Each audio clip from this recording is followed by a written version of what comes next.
Hi again, folks. I'm Big Al, and yes, you're right, Whiskey Straight is finally back. Now, it's hard to believe that my last video was way back in Independence Day. Yep, that's right, 4th of July, when I was on holiday in Florida. But I'm back now, and I just want to say a big thank you to all you guys who have been around from the start, to all you subscribers for sticking with me through these last few months when there hasn't been any videos at all. I want to also thank my new subscribers. There's been quite a few since I've been off air, so to speak, and it's really good that you've come along and have subscribed as well. And I know I've been talking to some of you guys over the last couple of weeks, so thank you for coming on board. So let's get on with it, and the main reason why we're here, and that's to talk about whiskey. And I thought, what better way of getting back in the groove than by exploring what I reckon is quite often a much overlooked whiskey in the entry-level Irish range, and that's this here. It's the Paddy Irish Whiskey. Now, it's one of a range of whiskies in that entry-level category, which is probably dominated by the likes of Jameson, which is obviously the best-selling Irish whiskey in the world, and then you've got your Bushmills, mostly your 1608 and your Black Bush, and then more laterally the Red Bush as well. But joining those in that sort of category are the likes of Tullamore Dew and the Powers Gold Label. So how does this Paddy here compare to the competition, and does it equate to 20 quid well spent? Let's take a more in-depth look and see if it does or not. So why is the whiskey called Paddy? It's not just because it's an Irish whiskey, and it wasn't always called Paddy. It actually dates back to 1778 when it was produced by Cork Distilleries Company as its Old Irish Whiskey brand. It became Paddy in 1913, and so it has remained since then. Now, these days Paddy is owned by Sazerac, and they bought the brand in 2016 from Irish distillers. However, as part of the deal, it's still produced at the Middleton Distillery in Cork. Now, the story of how it became known as Paddy along the way is quite an interesting one, and it introduces us to a guy called Paddy O'Flaherty. And he was a guy who worked as a travelling salesman for the Cork Irish Distilleries Company. In fact, if you really think about it, Paddy was much more than a travelling salesman. You could actually go as far as saying he was probably the first ever whiskey ambassador. He was innovative, he was forward thinking, he recognised the importance of the brand, and to go along with that, which is obviously quite important, he had an infectious personality and the gift of the gab. What do people love? Free stuff. Yep, that's right. So as Paddy travelled all over Ireland, his trick was to be let it known in advance where he was going to be, what time he was going to be there, and that he was going to buy all his friends whiskey. And obviously it worked a treat. So during those travels for over 40 years in the latter half of the 1800s and the early 1900s, Paddy became a living legend, and the popularity of the Cork Distilleries Company Old Irish Whiskey exploded.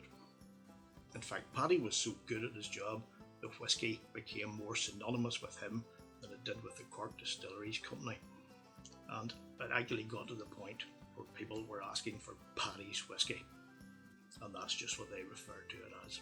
So in 1913, the company took full advantage of Paddy's popularity, and they rebranded the whiskey as Paddy. And so the story goes anyway, the great man himself was given early retirement and a continuing full salary. It's not the sort of thing you would get these days, that's for sure. So let's get into the whiskey and see what exactly made it so popular.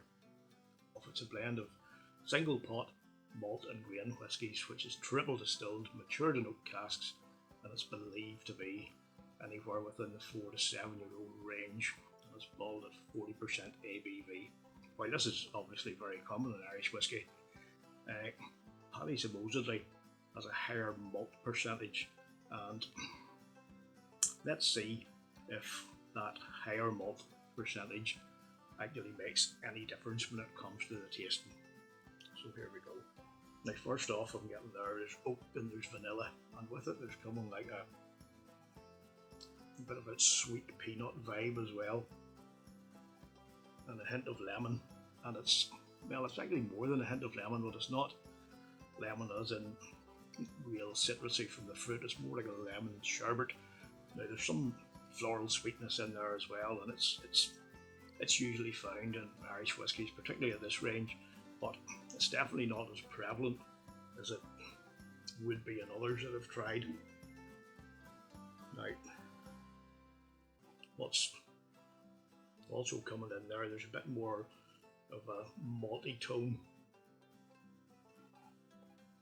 and this brings with it a touch of marzipan, and I'm not really a big fan of marzipan at all. And I think I have mentioned that before in other videos where I do get it, but along with all those other aromas in there, it actually does seem to work here. So let's get on with the tasting main bit and see what we think. Slàinte. Now right off there, this is where you can see that higher malt percentage definitely has made a difference. The maltiness is there from the off. The marzipan, which sort of comes in the tail end of the nosing, is right there from the start, and very, very distinct.